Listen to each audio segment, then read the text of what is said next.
What a monumental day it was. 524 people from the diaspora, from people from the US, from Canada, from the Caribbean islands, from the UK, from so many different places, who have been wanting citizenship in Ghana, wanting to reconnect with their African heritage. People who have been displaced by no fault of their own through the transatlantic slave trade, which was the trafficking of humans. And these people have come to Ghana. They've made Ghana home. They've been doing business in Ghana, living and just thriving and wanting to make an impact in their own way. They've been providing jobs for people in the community, and they want to be citizens. And the president, by executive order, has done that for them.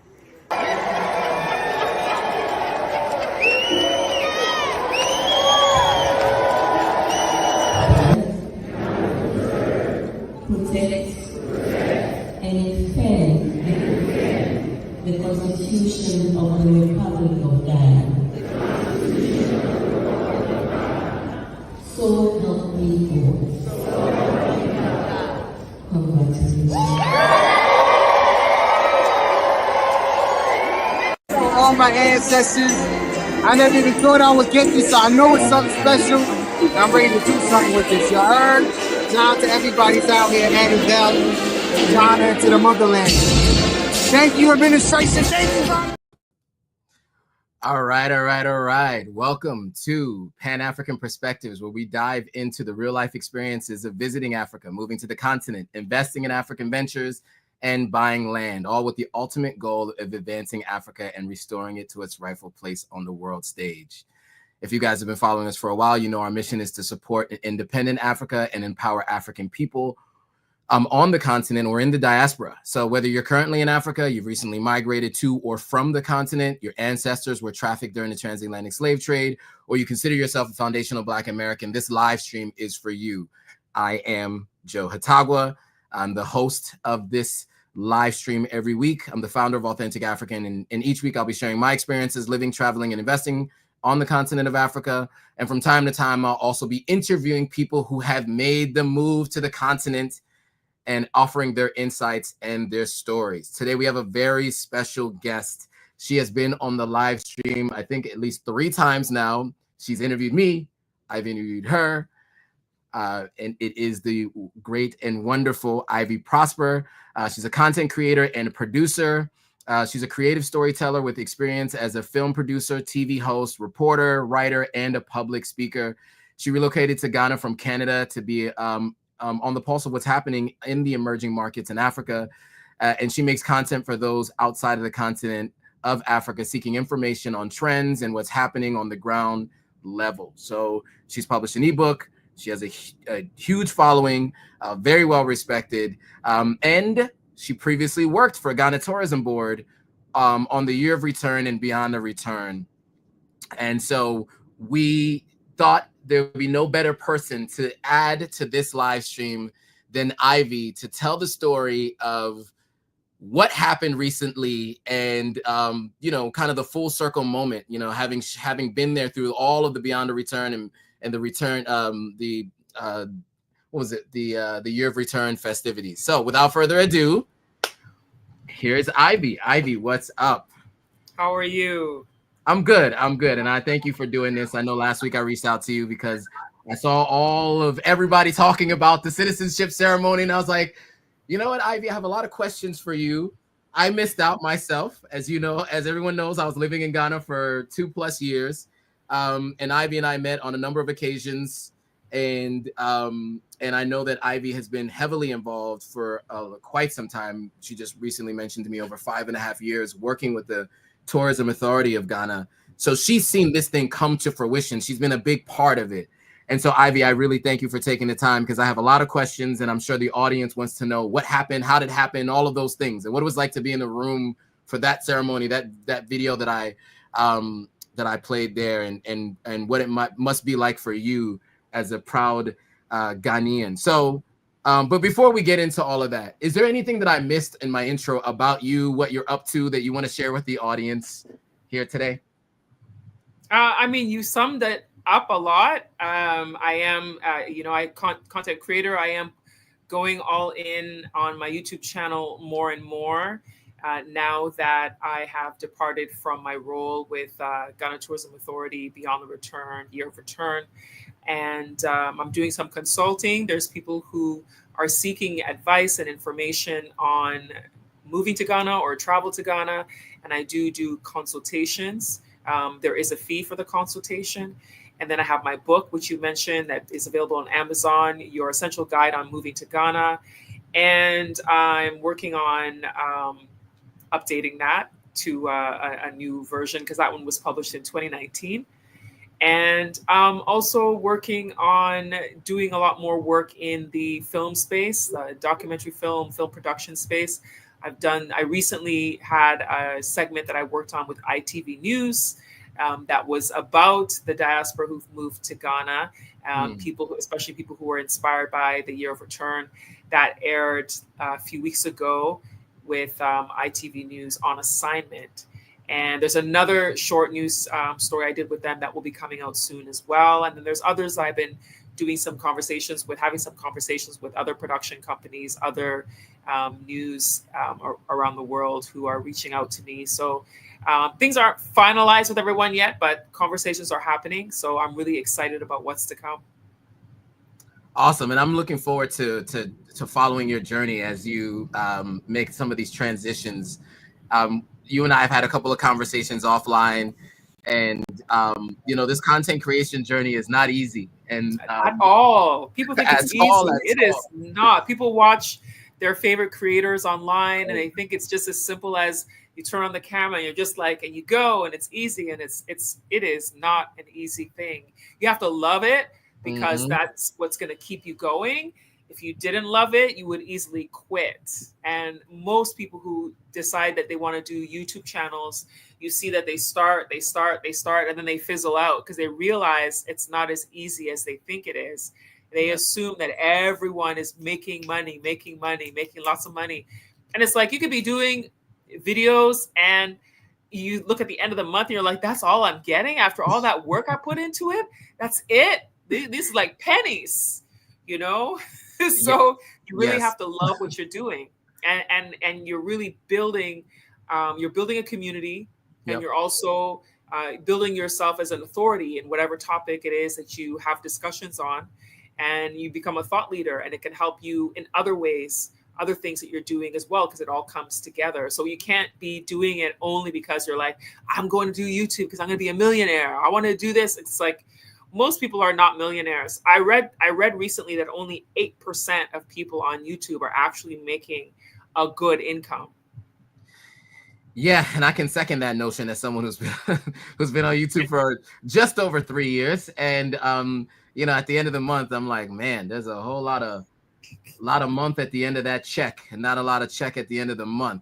Anyway, no, I don't want to get too far off on a tangent, because this conversation is really about the 524 individuals who got citizenship in Ghana. So I just want to read a little something and get your thoughts on that. And you can add some thoughts to this, and I have a bunch of questions for you. So and by the way, folks, if you're watching wherever you're watching from, if you're watching from Ivy's YouTube, you're watching from my YouTube, if you're watching on Instagram, if you have any questions, or if you're watching on TikTok, if you have any questions for Ivy, let me know, and we will ask her these questions. But basically, in essence, a historic citizenship ceremony took place in Ghana on the 19th of November, so just about 6 days ago at the point in which we're doing this live stream, where 524 members of the African diaspora were granted Ghanaian citizenship. The event was held at the Accra International Conference Center and was presided over by the President of Ghana. The ceremony is part of the Beyond the Return program, which was launched in 2019 to mark 400 years since the first African was taken to America. This initiative aims to reconnect Ghana with its shared heritage and strengthen diaspora engagement. During the ceremony, the president of Ghana welcomed new citizens and emphasized the importance of unity, tolerance, and common goals. He encouraged them to contribute their experiences and expertise to Ghana's development. He also highlighted the significance of the event in healing historical wounds and reunifying Africans on the continent with their diaspora counterparts. So the new citizens come from a diverse set of backgrounds and are expected to bring valuable skills in areas such as education, healthcare, technology, and the arts. So this naturalization process is seen as a step towards strengthening ties between Ghana and the global African family, while also promoting investments and collaborations. That was a lot there. But I want to start with this. During the year of return, right? You and I had spoken about this. There were some citizenship was given. I think half of the amount of people that I think initially they anticipated, I think got citizenship during that 2019. And I will have to say, just for everybody watching, it's crazy to think that how one person's actions can have such an impact on so many people. Because there's a video that Ivy filmed that was a video that me and my friends saw in Sierra Leone that said we want to go to Ghana next year in 2019. This was 2018 when we saw the video. 2019, we said we wanted to go. And a year later, I moved to Ghana, right? And that was long before I knew Ivy filmed the video, before I knew who Ivy was. But those actions really led to someone like myself and many other people making the move. So I just want to put that out there. But Ivy, for you, as someone who worked for the Ghana Tourism Authority for the years that you did, 5.5 years, you were there during the planning of the year of return and throughout the beyond the return. What does this feel like for you? Does this feel like a culmination of all that work? What are your thoughts? And I guess what were your feelings that day when all of these people got their citizenship? So first, I want to say that I wasn't there for the planning of the year of return. Okay, fair.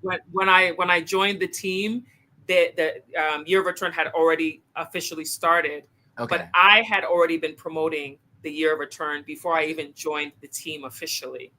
I just wanted to make that clear. So your question was, how did it feel? Yes. How during the 2019 year of return, 126 people were granted citizenship. And that was even like phenomenal. It was like, wow, just to see this number of people. And that was done at Jubilee House. Right. And to see the number of people, and some of those people had been waiting for a long time. Some of them, they weren't people who just came to Ghana.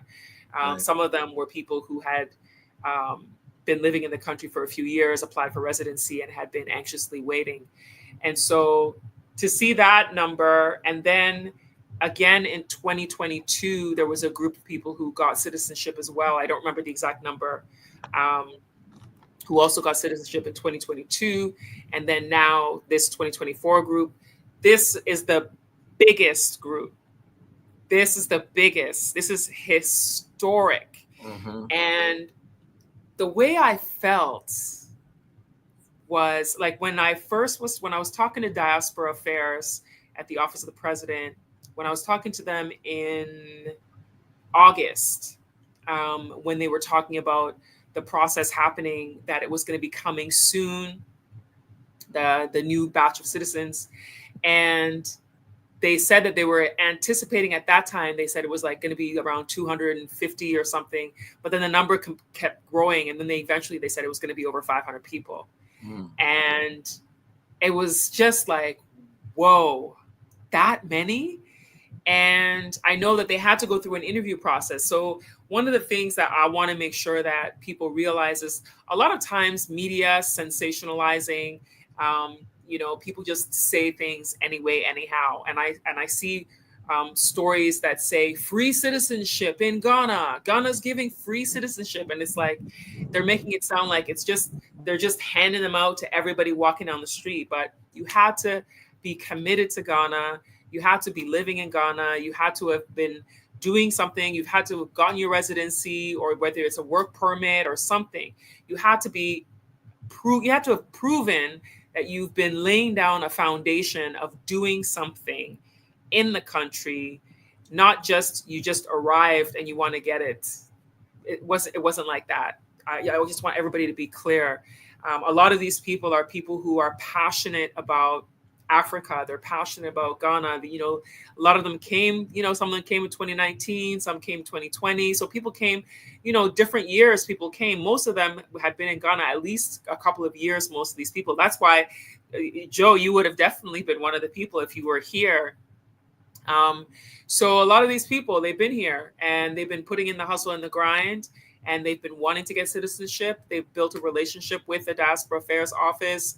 You know, some of them had come to the Beyond the Return office and asked questions on how to get citizenship and those things. So it felt really amazing. Because some of these people are people I've become friends with over the years. And just to see the looks on their faces and the joy that they felt, knowing that it was like, for a lot of them said they felt like it was their ancestors' wildest dreams for them to be coming back home. You know, a lot of them were like, they never in their wildest dreams ever imagined that they would have a document saying that they're an African. You know, they're from Ghana, they're from West Africa. And there's a huge significance for that. You know, the irony is you have Ghanaians who are like, I want their passport. Why do they want to be Ghanaian? And it's because they don't understand the history, really. They don't understand the truth of the matter of why these people want to be acknowledged as being from an African country. And it also, for them, it's a huge responsibility because it helps them to do some of the things that they want to do to help better the country. And it's easier to do some of these things if you're actually a citizen, you know? So doing business is easier when you're a citizen. And if you're doing business, it means you can hire local Ghanaians as well. So there's a huge benefit in becoming a citizen. But the room felt electric. It was like when people, they're waving their Ghana flags, they're screaming, they're shouting. Some people were crying. You know, it was just like this huge family reunion of people. I felt like I wanted to cry. I was like, oh my God, this is just unbelievable. I would have never in my life imagined this, especially as the Ghanaian girl who left Ghana as a 2-year-old to Canada, living in Canada most of my life, and being in an environment where being African wasn't cool and people made fun of Africans. And then to have this full circle moment of people who made fun of Africans now embracing Africa and wanting to be African and coming to Africa, coming to Ghana and calling it home. So it was like this huge emotional full circle moment for me too, just to see that, you know, at the place I come from, that people used to not want to be associated with, now they want to be a part of it, you know? Yeah. Absolutely. Yeah. And I would say, I mean, it feels electric watching it through the screen. I can't imagine what it must have been like to be there in person. You know, as someone who was hoping to one day have Ghanaian citizenship, I am a dual citizen currently between Sierra Leone and the United States. But I was looking at Ghana as an adopted home because I did live there for a couple of years, and I did gain an affinity for the country. Unfortunately, things didn't work out so that I could be there for this time frame. But you know, I will be back in Ghana in December, so I will be there in person. So you're coming in December? I am, yes. So I will be there as a Sierra Leonean citizen, unfortunately, not as a Ghanaian one. But that's in December, so I'll be there for that.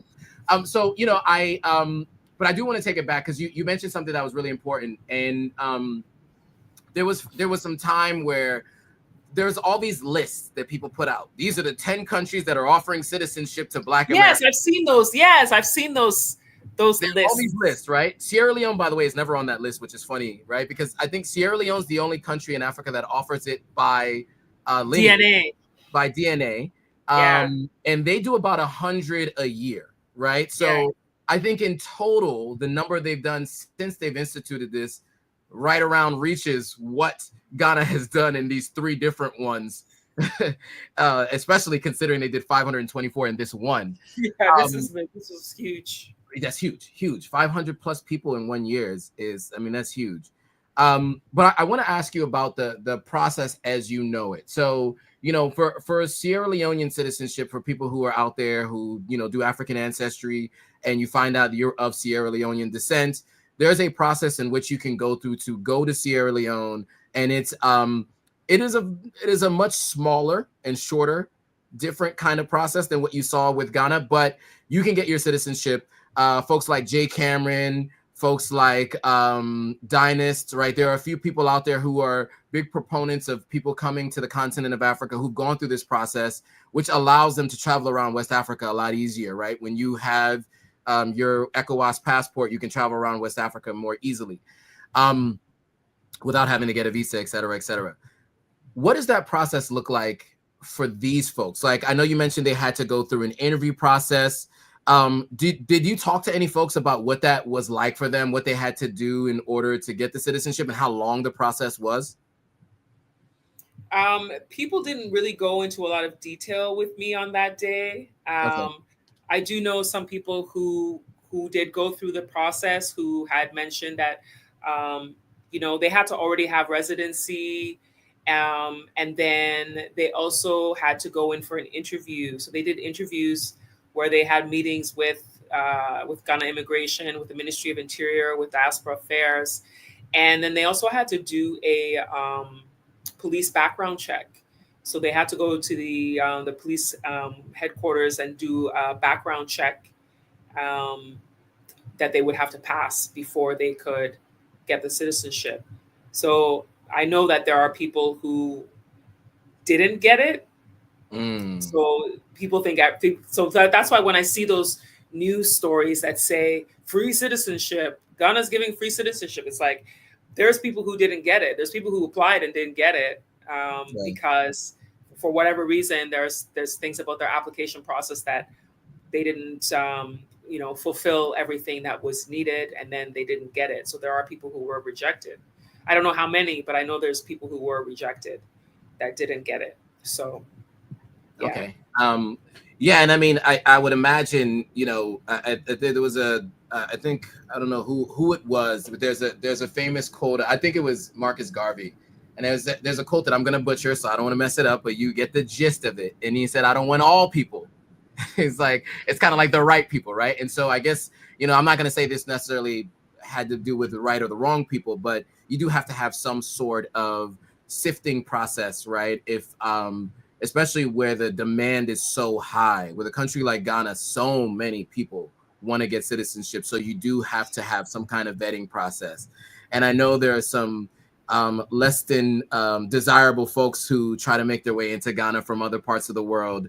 And sometimes, some governments, wherever they are in the world, wouldn't want to give those folks citizenship. So I understand that. Okay, so taking it back to your time working at the office of at the what is it, the Beyond the Return? The Beyond the Return. So we know that this was instituted by the current president, who is in his final term. He's about to be coming out of office. What do you think? I mean, I think about people talk about former Ghanaian presidents, right? They talk about Rawlings. When I first came to Ghana, it was his funeral, and his body was out for days, where people would walk around and pay their respect. And you have different people who have different opinions about him, but in the history, right, the way people talk about it is generally glowingly. Most of the people I hear. Same thing with Kwame Nkrumah, right? Where maybe some people you talk to, they say at some elements the economy wasn't so great, but other people most people say great things about him. I know that there are people from opposing parties to the current administration that's in place, but do you think that this will be his legacy in the long run? This whole year of return, beyond the return, and giving citizenship. Do you feel like this would be his legacy in the long term? Yes, definitely. I definitely think this is a legacy. He's going out with a bang. Yeah. Like, this is his last term, and he has done something that no one else has done in this country, and even throughout Africa. It's not something you've seen done. And so he set a huge precedent. Yep. And he has shown Ghana's he's shown Ghana's history in one moment, because Ghana has historically been known as a Pan-African nation, Right. you know, since its inception with the first president, Kwame Nkrumah, who he had gone to school in the US, came back to Ghana and saw the need to connect the diaspora with Africa and his wanting to unite Africa. So from his beginnings of inviting people to come, and at the time there were diaspora people who were, you know, heeding the call and coming during his time. And then, you know, since then, we've seen people always connecting with Ghana as the place to go and feel a sense of home when you're coming to Africa. Then we saw like Panifest was one of the biggest, the first big festivals in Africa that was in Ghana, and inviting the diaspora to come. That was, I think, 1991 or 1992. That was a huge festival that the diaspora would come to Ghana for and come and feel the connection. And then in 2007, the Joseph Project, which was done by that government to invite the diaspora as well. The Joseph Project was done as a symbolic, sort of like with the Bible, with Joseph, who had been, you know, outcast and then came back as like the prodigal son to return. I believe that's how the story was. And it's similar to that. It's supposed to be like the diaspora are the, you know, the brothers who are coming back. And then fast forward to the year of return, 2019. And I'm getting a call on my phone and I can't turn it off. No worries. And so fast forward to 2019, and then with the year of return, inviting the diaspora and marking that 400-year anniversary of the first documented ship of enslaved Africans to arrive in Virginia. But I'll backtrack that just before 2019, during Mahama's presidency in 2016, he also had given citizenship to some diaspora. I think it was like 30, maybe 30 something people. So it was a small group of people. It's like 30 something people that he had given citizenship to as well in 2016. Yeah, I think it was 2016. And so then 2019, with the year of return, it was a huge ceremony. And then in 2022, it was also another big ceremony. But the president wasn't at the one in 2022. There were other government officials who were there. And then this one, I mean, but it was still him who conferred the citizenship. So what I want to say too is, with this being part of his legacy, going back to your question about this being part of his legacy, because getting citizenship in Ghana usually takes a long time.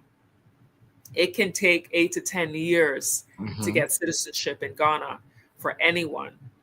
But with this is done by presidential executive order, which means the president supersedes the normal process of it taking the 8 to 10 years or more. So he signs off on it being approved based on the processes of the people living there, getting their residency, you know, proving who they are, proving their commitment to the country, passing the background checks, those kinds of things.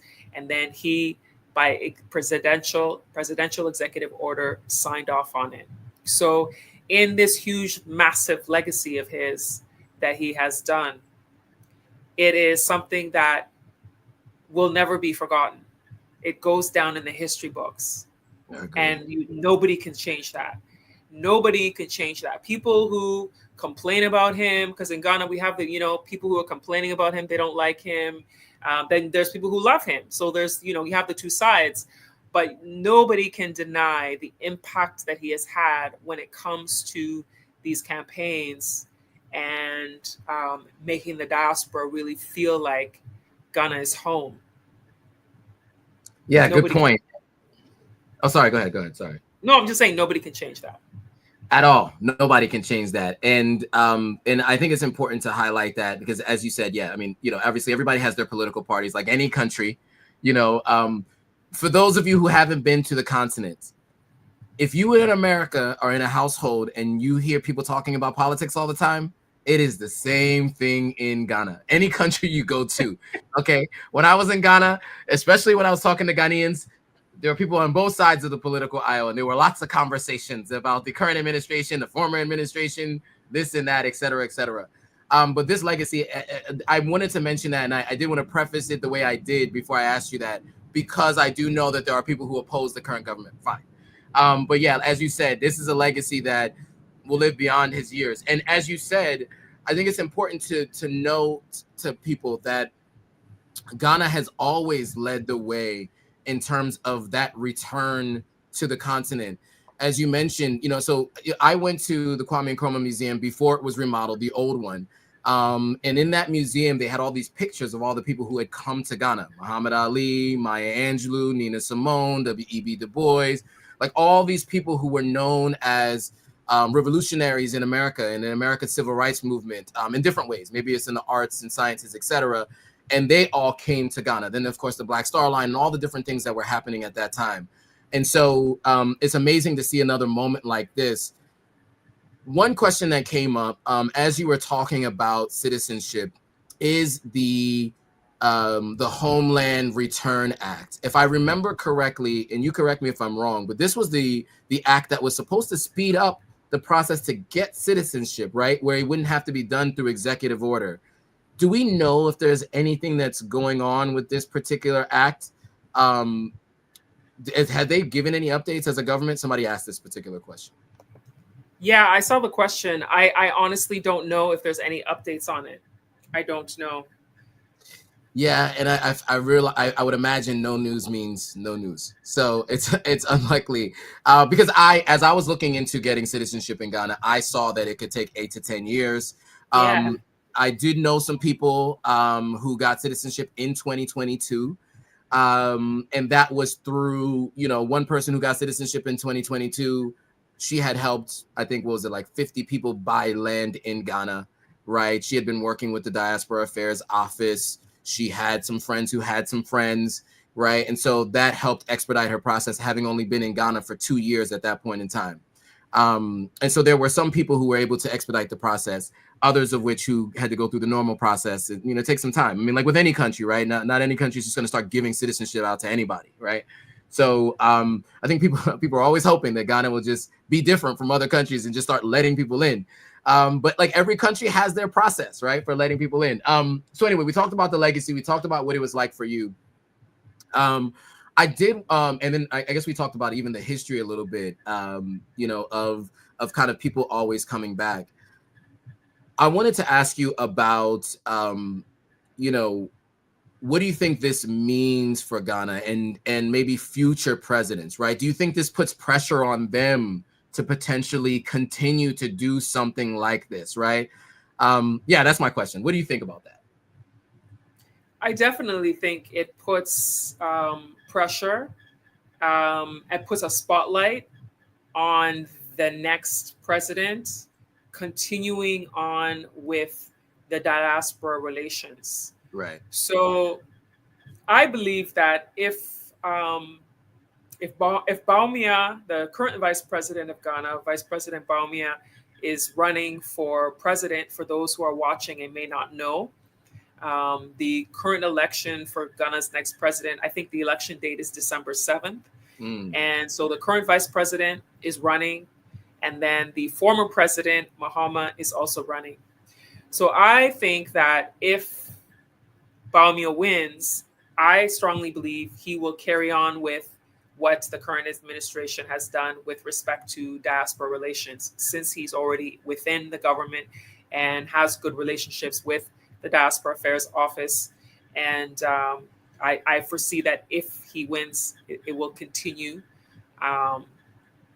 If Mahama wins, I don't know what will happen. For those watching that may not be familiar, in Ghana has a history of, in politics, when there's a new leader or a new government that comes into power, sometimes previous projects get shelved or delayed. So I don't know what will happen with the Beyond the Return initiative and with the Diaspora Affairs Office if Mahama was to win. But I also think that Mahama would, if he was to win, would be wise if he kept it going, Right. especially because he himself conferred citizenship on about 30 something number of people in 2016. So it would only make sense that he also continues with this legacy because it can only get better for the country. One thing I can say is the Year of Return and the Beyond the Return initiatives have really helped to brand Ghana. Mm-hmm. We talk about branding the country. It has really helped to brand Ghana. Like, I know people who, when they travel to other countries, they're talking about how people know Ghana. And a lot of it has to do with the branding through tourism, through the initiatives of promoting people to come.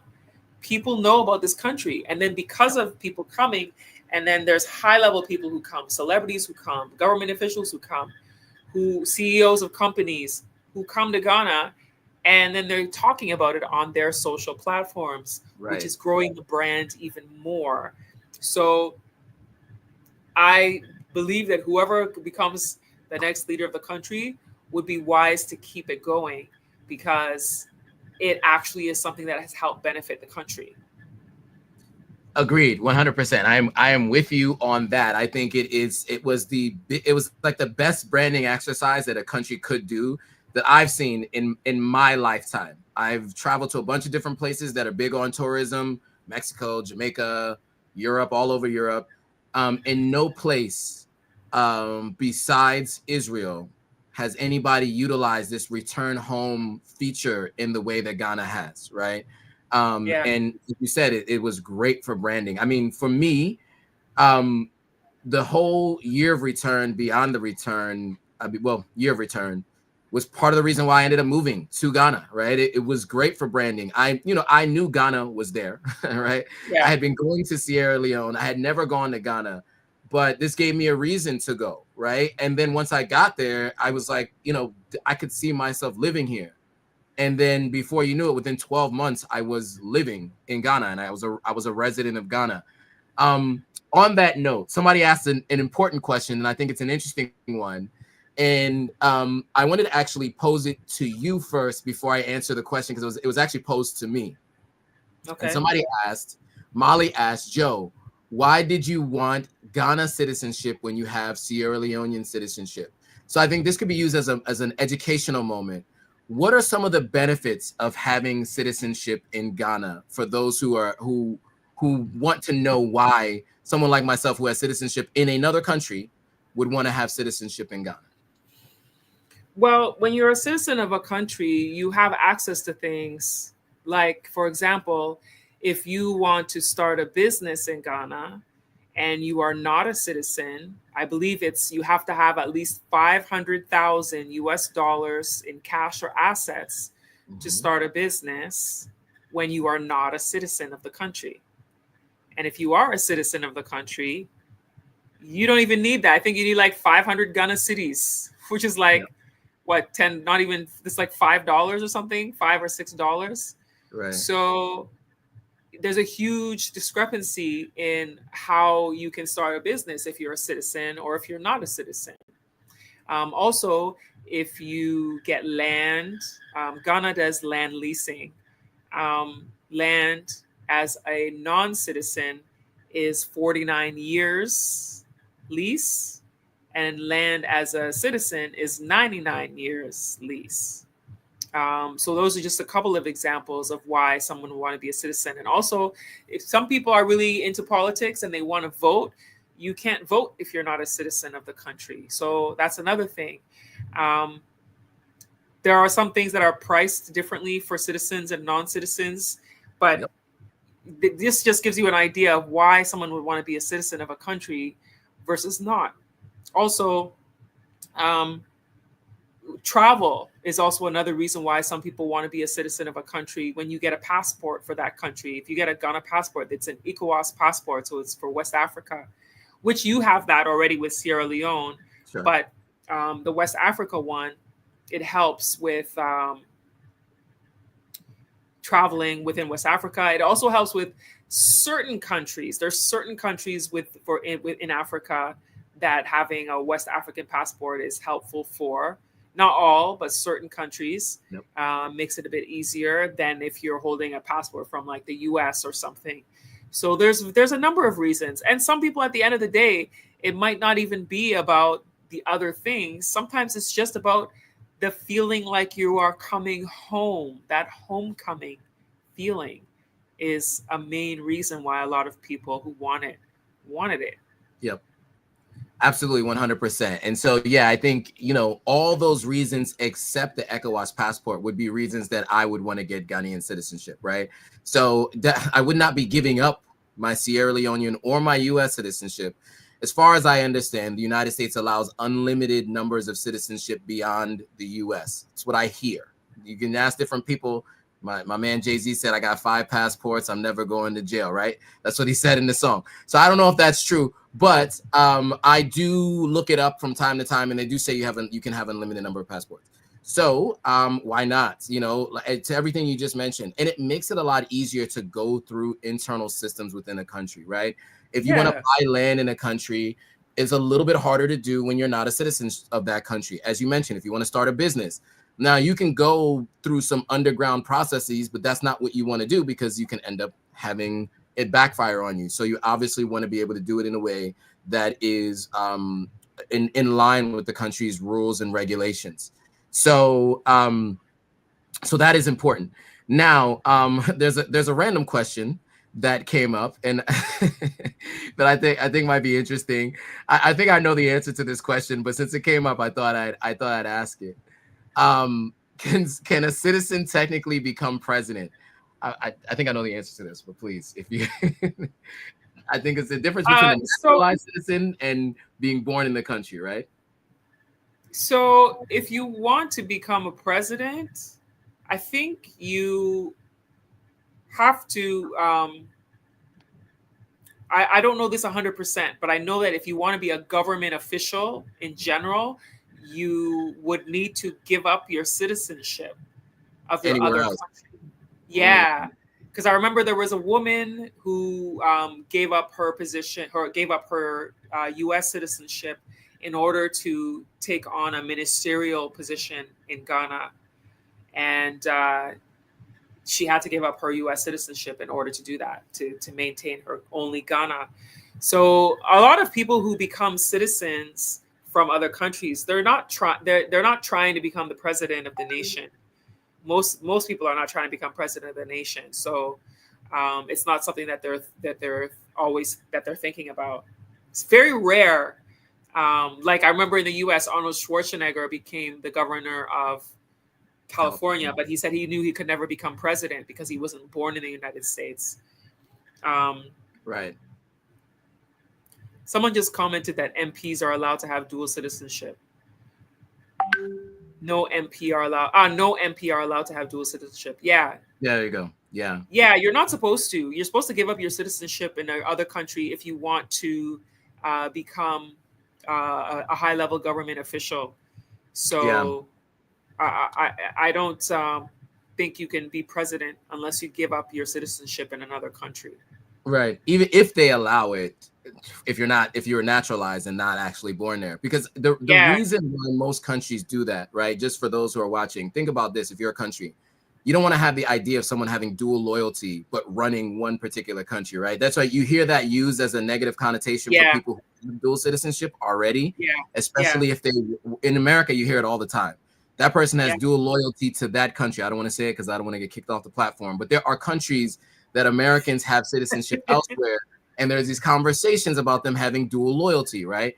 And so no government would want to have someone who has one foot in and one foot out, right? So for example, if I wanted to become the ambassador to Sierra Leone, I would in America, as an American citizen, as a Sierra Leonean citizen, they would not ever allow that. I would either have to give up that citizenship, but they generally wouldn't allow it because they want you to have America's interests at heart when you're going over to Sierra Leone and being that particular, you know, ambassador, right? So they don't want you to have another country's loyalty in mind. So it makes sense. I mean, whether you agree or disagree, as a country, that makes the most sense, you know, to kind of handle it that way, right?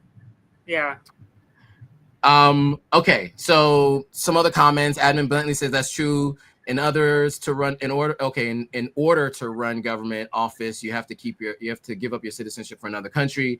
Kwame is asking about Joy News and mentioning that he feels like a bunch of other big outlets did not cover that day. I will say this, most of the coverage I saw from it did come from individuals with their phones, or maybe from the Office of Diaspora Affairs. I'm not really sure who took those videos. Is that what you've seen? I mean, you're on the ground there. I don't know if you've seen that with like Joy FM and some of the, you know, some of the local outlets that are there. Were they covering this? Did you see news outlets there covering this story? Yeah, I saw other news there. Okay. I saw other news outlets there. Okay. Yeah, I saw other news outlets there, but they tended to do it as just like a short segment that was on their newscast, and people might not see it because it was just a short segment on their newscast versus individual YouTube channels where people are, you know, pumping out content, or the individuals who are sharing their own personal experiences. I think also the reporting that individuals were making was interesting. So the algorithm is going to push theirs more so, in my opinion.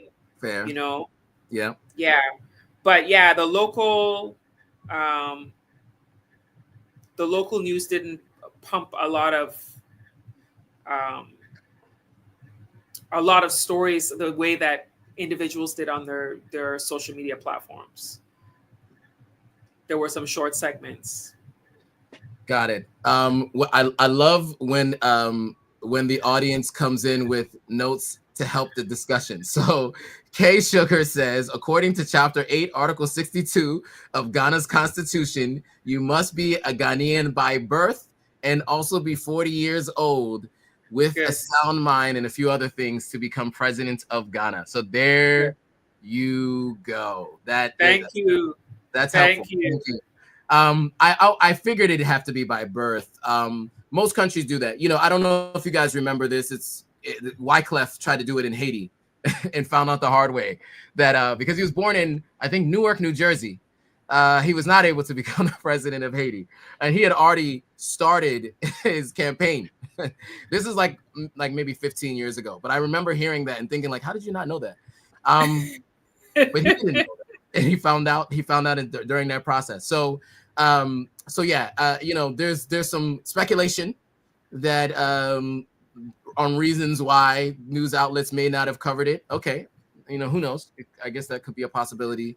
And you're right, though, Ivy, to think about it, right? When a news outlet is covering it, generally they're trying to come together with a story, and that doesn't always come across very well on social media.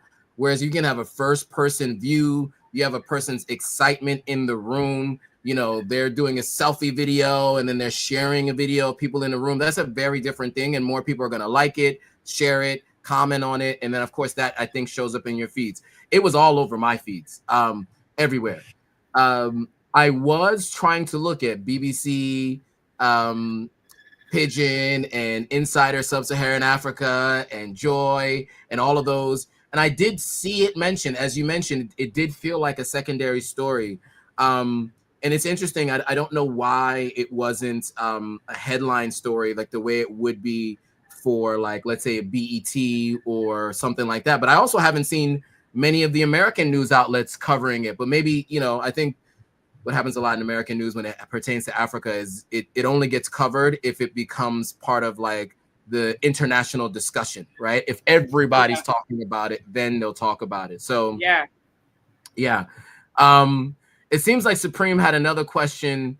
Okay, so Supreme had an interesting question on this. I've heard this stated before. Let me first say, I don't know much about Liberia.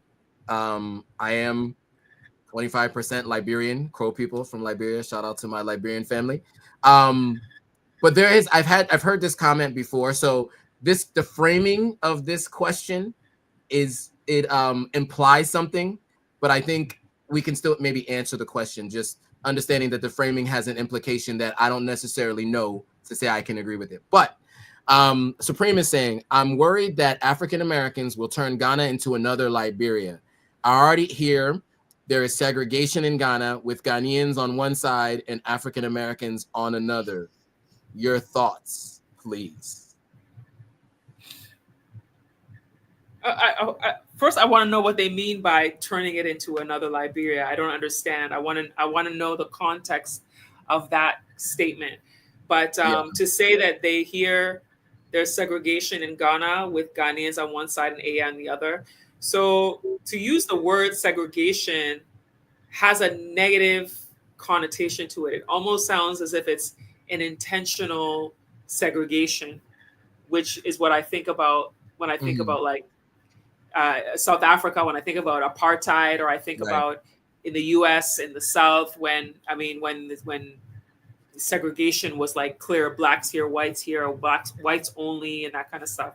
Yep. What I find is human beings, and I say this because I have lived in 3 countries. So I've lived in Canada most of my life. I lived in the U.S. when I was doing school, and now I live in Ghana. And I've traveled to several countries around the world. And what I can say is human beings gravitate towards what is familiar and what is comfortable. So, for example, when my parents and their friends moved to Canada, they all decided to hang around with other Ghanaians because they felt comfortable around Ghanaian people because Ghanaian people understood them and they could have those comfortable conversations with Ghanaians. So you see these pockets of communities. You'll see this neighborhood where in this one apartment building, I remember this one apartment building was full of Ghanaians.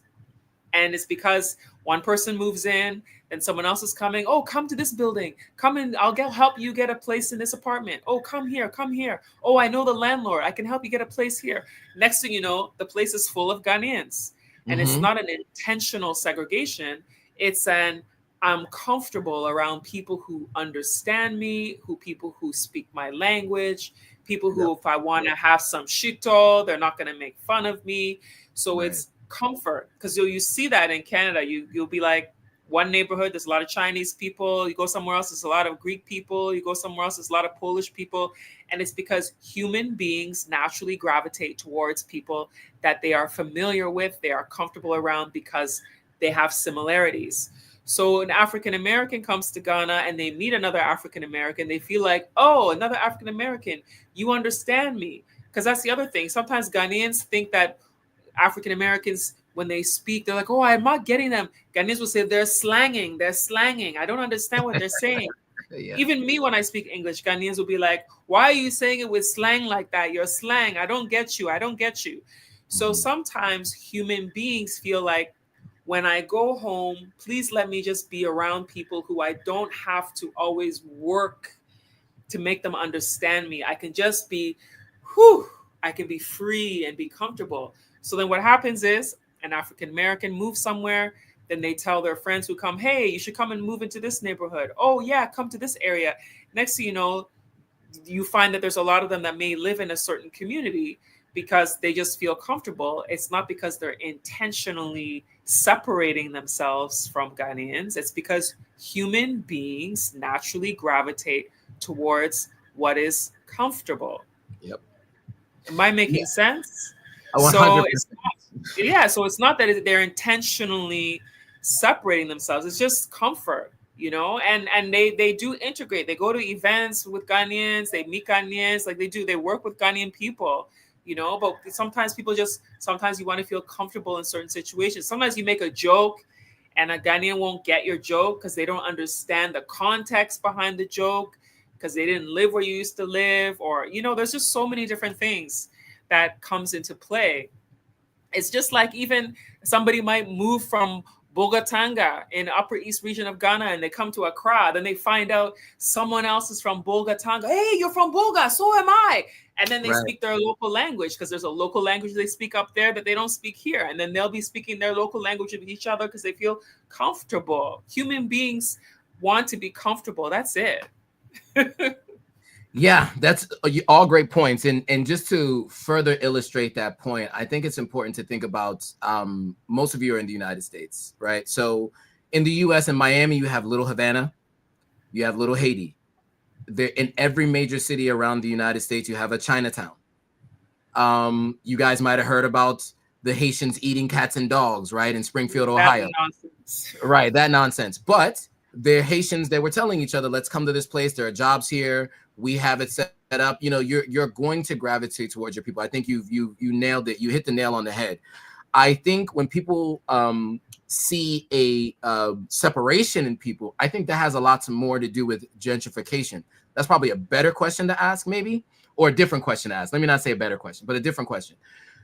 Because what I saw was there was a little bit of a gentrification happening. And so unfortunately, when you do have a mass migration of folks who come to a place that tend to have a higher income than the people in that place currently, it does raise the rent, right? Supply and demand. This is how it works. And so it raises the rent, raises the cost of purchase.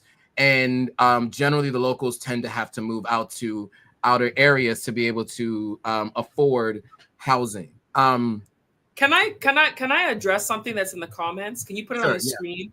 Provide triggers for evolution is talking about segregation in the US and South Africa. Yeah. Yes. So this person says segregation in the US and South Africa was based on the same logic of comfortability and familiarity to one's ethnic background. No, it was not. No, it was not.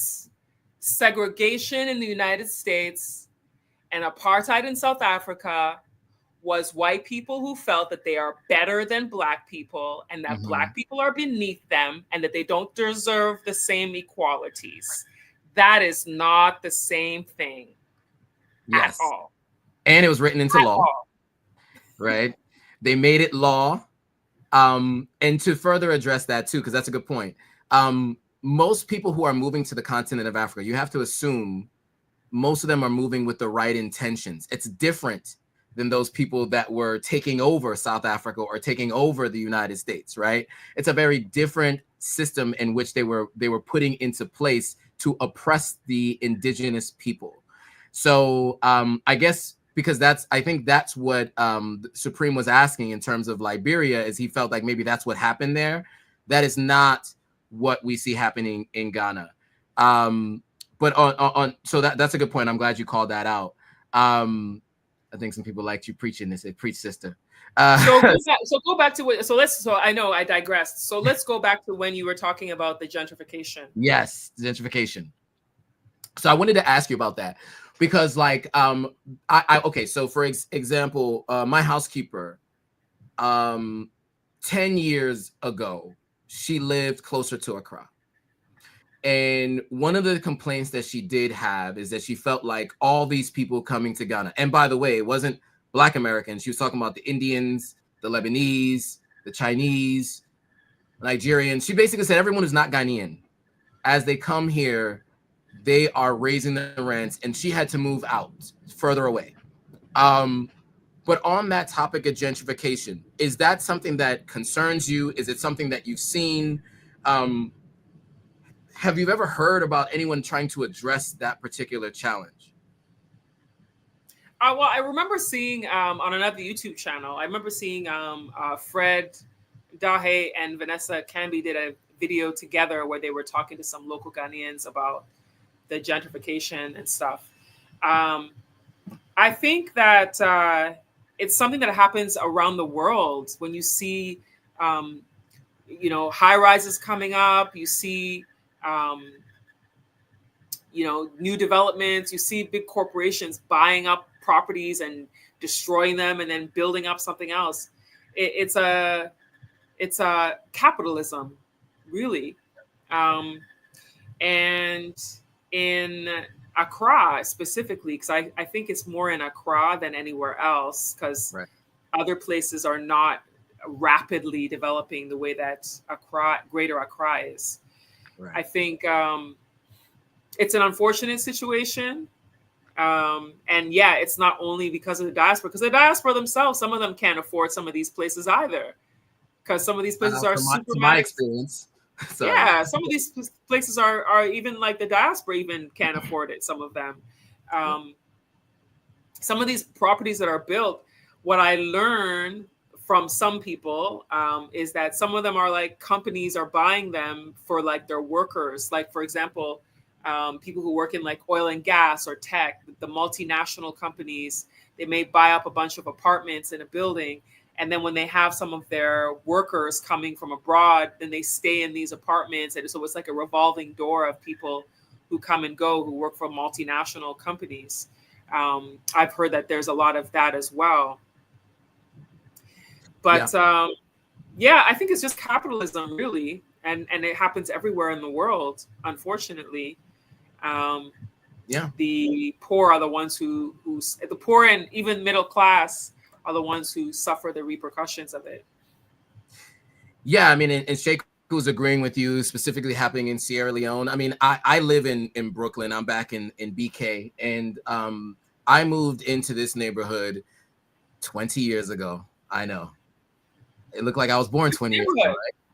I moved into this neighborhood, Flatbush, Lefferts Garden area of Brooklyn 20 years ago. And when I first moved in, people used to tell us like, hey man, don't take the elevator from the basement. They rob people on the elevator.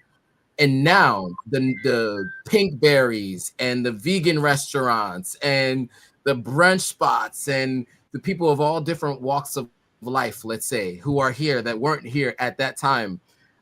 Because as with any city, right, it becomes more expensive in one area and people start moving out to the outer skirts, right? It just always happens that way. And so to that point, I think for those of you who are thinking about investments, you know, it may be too expensive to buy in Accra right now for most people in terms of what their ability to buy would look like. As Ivy mentioned, many of these companies, these developers come from other places and they're able to find one or two companies that can fill all of their units, and those companies can afford to pay those prices. However, there are places in Tema and outside, you know, outside of Accra, there are people who are selling land, who are selling it for more affordable pricing. So if you want to invest in land, and this is not an investment seminar, but just so people who are thinking about things, I will say, I always recommend you buy right outside a major city, right? Whether it's the capital city or a major city in a stable country that has political stability, et cetera, et cetera. You know, there are countries on the continent of Africa where I wouldn't recommend investing to expect a return. But yeah, I think it's really important to know that there are certain areas of cities that become a part of the city. You know, I use the example of New York, where Bushwick, all of Bushwick used to be considered what we call the hood, right? And now parts of Bushwick are called East Williamsburg because Williamsburg is a popular neighborhood, right? Fort Greene wasn't always a nice neighborhood, but now you have $1 million Macy Projects is right across from $1 million apartment building. So you have these neighborhoods that they're going to gentrify, but the outskirts, the neighborhoods outside of those are places that are a little bit more affordable. And if you're thinking about how do I get involved in this process of people moving back, and how do I ensure that I am able to benefit from it in some way, shape, or form, I definitely recommend buying land if you can go through the processes and know who you need to talk to and all of that, right outside of a city. So for instance, East Legon Hills, which I know is very expensive right now, but if you would have bought in East Legon Hills 5 years ago, you'd be really, really happy with how much the value of your property has gone up. Ivy, you and I privately talked about someone you knew, I don't know if you want to call them out specifically, who had land in East Legon, right? And they bought land in East Legon at a time when East Legon was like a wasteland in terms of the way people saw it. Because that wasn't considered where most people were spending their time in Accra. And now the building that I worked for at Jumia was in East Legon, right? We had two buildings that we were renting space from people. So yeah, I don't know if you want to give me your thoughts on that. I mean, I don't want to make it all negative about gentrification. I think this is an opportunity as well. But I think the other thing to look at too is, and someone in the comments had mentioned it, is that it's not only the people coming, but it's also the depreciation of the city that has caused a lot of issues with pricing. So a lot of people are pricing things in dollars in Ghana when you're not even supposed to be pricing things in dollars. According to the laws, you're not supposed to be pricing in dollars, but people are pricing in dollars. And I've heard developers say that it has a lot to do with the fact that they're importing some of these things, or some of the goods they're using are being bought in dollars. And if they do it in cities, they end up losing. So if they just price it in dollars, then it helps them keep things streamlined. But then things are expensive for the locals when the city is depreciating. Every time it depreciates, it's even more expensive for the local community. If you're importing, let's say you're importing cupboards for the kitchens or something, and then the expense, and this goes back to what people want, because we have things in this country that people could be using to make some of these things and try to do high standards, but marketing and branding and all that stuff has gotten people to believe that you always have to get things from abroad. So someone will be like, I want my tiles to be from Italy. I want my this to be from there. I want this to be from the UK. So the developer's like, well, that's what people want. So that's what we'll do. We'll ship in, the countertops from, Europe. We'll bring the tiles from this place. So it's like, it ends up keeping the prices up, because if you're importing it because that's what people want, the cost is going to be really high, Right. Yeah, well put. I think that that's a super important point. And just to illustrate that, when I moved into the apartment, the only apartment I lived in full time while I was in Ghana, outside of the Airbnbs, they asked for their rent in dollars. And the rent was my rent was $600 a month. And it was in dollars, and it did not change. When I worked at Jumia paid us in Ghana cedis, and I just remember watching the inflation, right? The prices of the things that I was buying going up, and my salary was staying the same, right? And it just felt like it was very difficult for me. And that's an important point in terms of business, right? So, as you mentioned, it is technically illegal for people to do that, but they do it anyway. It's the same challenge that Sierra Leone has. And I know this is a conversation about Ghana, but just to illustrate the point, Sierra Leone has the same issue. I know a company that did double the amount of sales, right, in terms of their product year over year, but they made half the revenue because they bought their product internationally and shipped it in dollars, and they sold it locally in leones. So you double your sales, but you make half the profit. And so that meant that they had to let go of a lot of people. And so this is something that I don't think people talk a lot about when they're talking about business on the continent. And so for those of you who are thinking about doing business on the continent and you're thinking about importing things from elsewhere, you are going to have to think about those things. My housekeeper, I was paying her $107 a month, right? Which at the time when I first got her was 700 cedis. By the time I left Ghana, that was around 1,400 cedis, right? So she got paid a different amount of cedis every month based on what the dollar rate to the Ghana cedi was.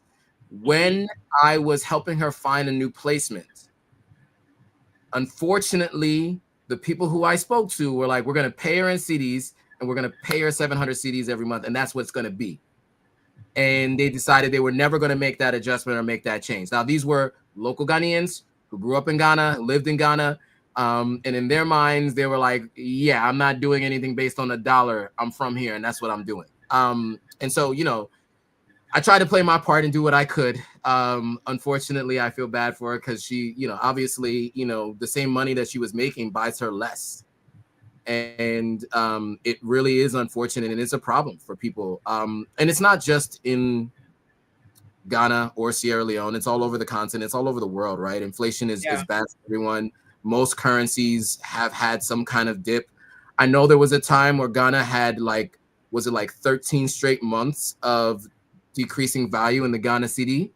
I don't know if that's still going on. I haven't really been paying attention to it, but yeah, it was just in the time that I was there, it went from for every $1, it was 6 Ghana cedis. So when I left, for every $1, it was 15 Ghana cedis, right? So it more than halved, and that is a definite challenge. So that's a good point. The depreciation is a good point. Okay, Ivy is in Ghana, and it is 10:11 p.m. for Ivy right now. I want to give time for maybe one last question if we can get one in, and if not, Ivy, do you have any final thoughts on this whole thing, everything we talked about today, this process of citizenship, those who are watching, who are interested in coming to the continent, any final thoughts before we call this thing and bring it to a close? I mean, I just think that if you want to come to Ghana, you should come. And I think that this is a moment in history. I still am on a high from that experience. It'll be a week tomorrow since those 524 people got citizenship. And I know that all of them are so ecstatic and so just over the moon about getting citizenship in Ghana and feeling like it's their birthright. And so I just want to say that this is really Ghanaian people. This is really a chance for you to see how much other people love your country, because there's a lot of Ghanaians who are hating on their country. But look at how many people love Ghana and see the potential in Ghana and want to do good for Ghana. I feel like if we all could do something for the country, we can make it go so much further. It is still a developing nation, so yes, it still has its challenges. It's not perfect, but it is a place that people perfectly call home, regardless of its imperfections. So I just want to say that I'm proud to have been a part of promoting the country through the work that I've done over the years. And I met so many people that day who told me that they came to Ghana because of me. They moved to Ghana because of me. They visited Ghana because of me. And so knowing that keeps me going, to know that the work that I've been doing has really had an impact on changing the narrative of Africa, changing people's views about choosing to visit or to live or to invest, because it's not for everyone to live, but you can come for vacation, you can come have a good time, you can invest in business. There's so many things that you can do that can make you feel connected to this country. Well put. And I will say, and I think everyone should thank you for the work that you've done as part of that office. I know your official capacity was in social media, but you did so much more. And there was an outsized impact, right, from the work that you did. Most of the people that you guys seen as celebrities that came to Ghana, Ivy was a part of that process in some way, shape, or form. Most of what you've seen, I mean, everybody, Steve Harvey, AJ, I mean, so many people. I can't even think. Stevie Wonder. Yeah, that was another big one. All of this, Ivy was a big part of this process. And so I want to thank you for what you've done, because, you in some part had to do with me moving to the continent of Africa. And as you said, many people tell you that, and I didn't even know it was you until I started talking to you. I was like, oh, I did see that video. And that was like, all of it goes into making a decision, right? So yeah, and then, Ivy, I think you were a really important part of this process. And so I think it's important for those who are watching who don't know to know that. and also to go follow Ivy. So if you're not currently, she has such a great name. Ivy Prosper is her name on YouTube. So you could just search for Ivy Prosper. She's on Instagram as well as Ivy Prosper, and follow her journey as she has moved on from working on Beyond the Return, but she continues to tell the stories of folks on the continent. She recently did an interview with Jay Cameron, very powerful interview. Yeah. She's doing a whole bunch of other stuff. I mean, I've seen all kinds of stuff. I was catching up on your content, some of the real estate stuff that you did with Maya, et cetera, et cetera. So if you guys haven't already, make sure you head over to Ivy Prosper, follow all the pages. And by the way, those of you who have joined from Ivy's side, you can come follow. Oh, Joe, yes. Authentic African is the platform. My goal is to get to 20,000 subscribers by the end of this year. You don't know how much work went into this, people. It's so hard. It is so hard. But you know, where are you at now? I'm at 19,080 something. That's so great. Yeah. So and Ivy's been there from the beginning. By the way, okay, real quick. I know it's past time. It's, you know, it's like 10:16. But Ivy was the person who helped me first go live and do a live stream on YouTube. She was the one who showed me how to use StreamYard. I've said this before, but you know, Ivy spent some significant time with me, helping me understand how to use StreamYard. And then even while we were live, like, how do I put comments up on the screen and all of that kind of stuff. So I do want to say that, you know, we should give Ivy her flowers while she's here. And I want to thank you personally because, you know, you've helped me on my journey. I've been going live every single week since then. You were on my very first live stream, and I've gone live every single week except for 2 weeks. And I think that was back in. I'm so proud of you for your consistency. Thank you. It's you. phenomenal. Thank you. It's not easy. And I think it was May of 2021 was the first time we went live. I think it was like United Airlines had just done the flight to Ghana. So that's just the date that was the time we went live. But yeah, how do you pronounce this name? Kojo. See? Kojo. See? I have a hard time. Kojo. Yes, I have a hard time with some of the Ghanaian names, and I always mess it up. So my apologies. But since we have a Ghanaian on the line, she can help me out. But yes, when I first started going live, when Ivy and I first did the live stream in May of 2021, I had about 1,000 subscribers, less than 1,000 subscribers. Yeah. So it has been a long and difficult journey.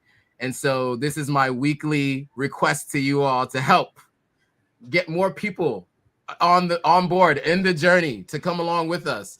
I'll be back in Ghana this year. I'll be doing more interviews with folks in Ghana. Many of these folks who've gotten citizenship, I'm looking to try to get in touch with as many as possible to interview them on their experience, you know, how long they've been there, why they're there, what they're doing, what the experience has been like. And then also to, you know, more content while I'm there. I'm looking at some real estate as well. So you guys stay tuned for that. And then stay tuned to Ivy's channel because she's going to be talking about all things Africa on her platform. So with that, thank you guys for watching. We will see you guys all on the next video. Bye, guys.